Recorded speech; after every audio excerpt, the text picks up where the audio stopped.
How many carries is Nick Chubb going to get on game one? How many carries is Nick Chubb going to get game one? Well, I don't know. I hope a couple of things. I hope everybody's healthy going in at that position.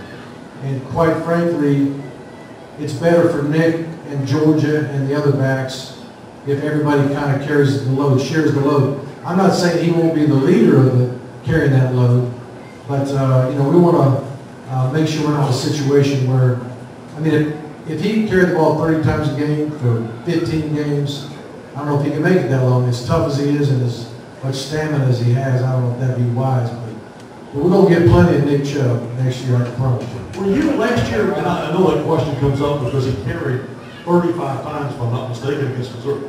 38? Were you surprised?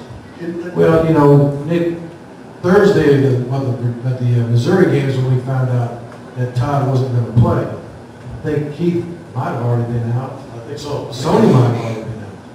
And I think it was Chubb and Brandon Douglas that were able to play. And so we had one practice to kind of get a feel of how we're going to go about that game. But we had no idea Nick could tote the ball that much and not look tired. And a lot of times when you go into the game, you gauge on when you take a guy out, especially if he's your lead guy.